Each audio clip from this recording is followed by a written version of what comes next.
E o ministro Alexandre de Moraes, do Supremo Tribunal Federal, afirmou em seu voto nesta segunda-feira que o ex-presidente Jair Bolsonaro violou dolosa e conscientemente, na realidade, a tornozeleira eletrônica.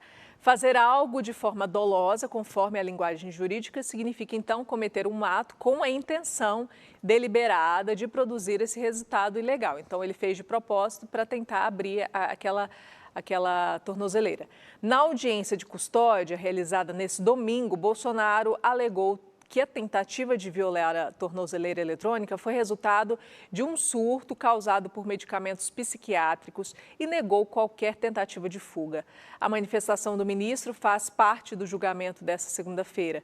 Os magistrados da primeira turma mantiveram, então, a decisão de Moraes, que determinou a prisão preventiva de Bolsonaro no último sábado. Enquanto isso, o ex-presidente Jair Bolsonaro decidiu não apresentar os segundos embargos de declaração no processo em que foi condenado por tentativa de golpe de Estado. O prazo para esse tipo de recurso terminou nesta segunda-feira.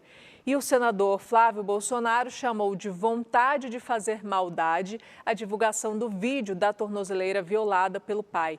Na avaliação de Flávio, Bolsonaro foi humilhado com a divulgação do vídeo da tornozeleira.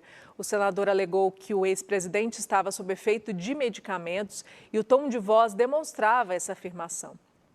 Foi a segunda justificativa da defesa após ter chamado a tornozeleira danificada de narrativa. Flávio ainda disse que Moraes ignorou provas que a defesa colocou na justificativa. Cleiton Silva, na realidade é bem difícil de avaliar tudo isso aqui, né? Porque já foi decidido e ponto, né?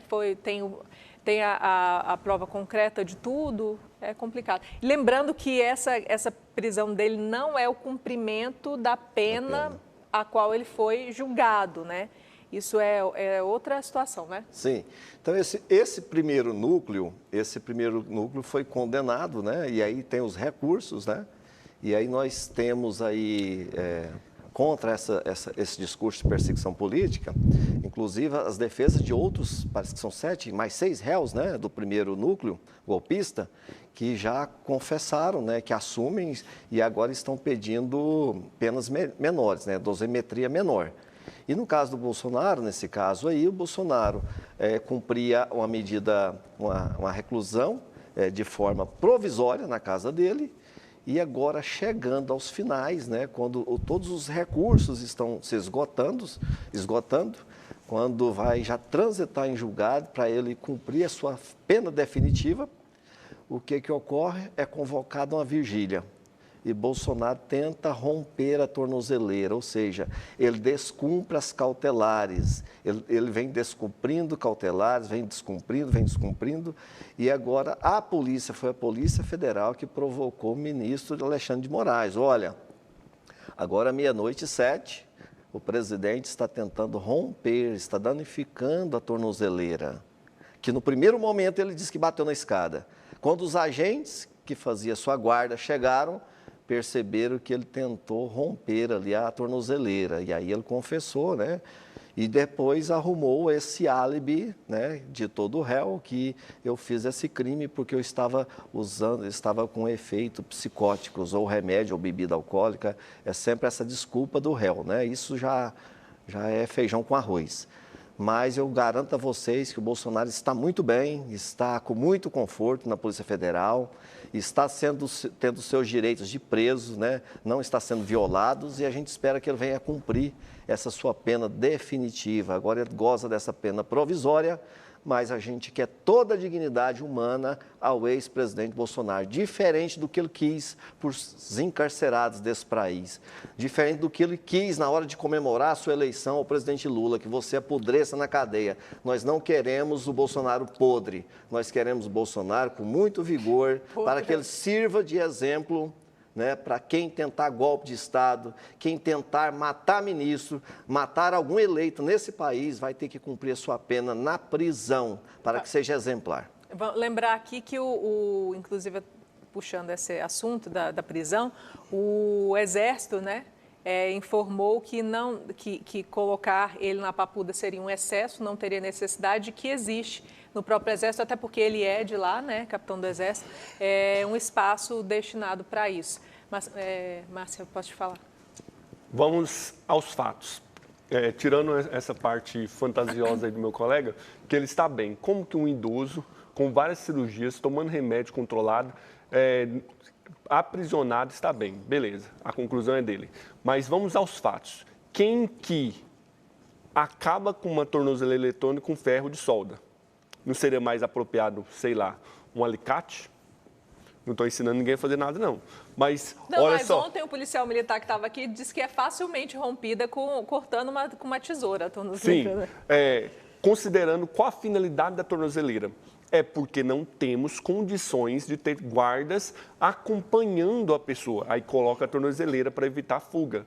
Então, as pessoas que usam tornozeleira na vida real, tirando o Bolsonaro, vamos desconectar essa realidade, geralmente não tem um aparato policial junto.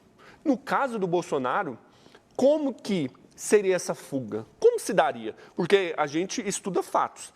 Então, olha como que aconteceu. Ele comunicou o que tinha feito para a segurança dele. Olha, uma pessoa que quer fugir comunicou. Outra questão, a decisão saiu de madrugada. Um parecer do Ministério Público de madrugada, no mundo real. Agora vamos falar do jurídico, se fosse tirando o Bolsonaro, porque o Bolsonaro se tornou exceção à regra jurídica.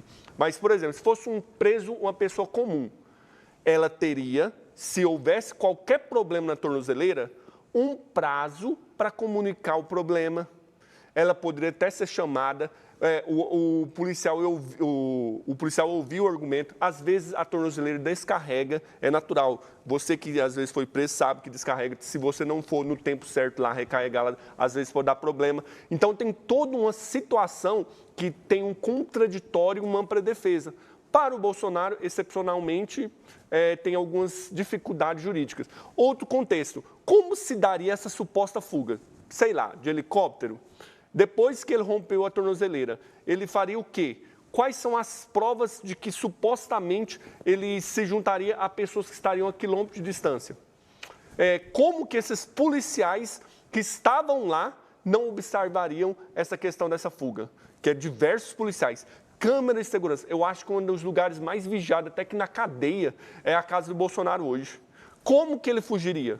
Então, um artifício assim, para prendê-lo, é uma sanha de prendê-lo, aparentemente, pelo menos é o que aparenta, que estranha a realidade jurídica. Então, se nós tirarmos o Bolsonaro e colocar qualquer preso, é uma anomalia jurídica. Teríamos diversos argumentos para um habeas corpus, mas a primeira turma, infelizmente, em relação ao Bolsonaro, dificilmente qualquer recurso que eles interpor não vai dar certo. Até porque ele até desistiu do embargo de declaração, porque naturalmente vai ser só protelatório e ele pode ser condenado em uma multa por ter recorrido. Então, eu acho que Sério? isso... Tem isso? Tem. Gente, eu não sabia disso, não. Esse Brasil é bom demais. Você recorrer, é o seu direito de recorrer e você ainda pode ser multado se recorrer e perder. Que coisa boa. Parabéns.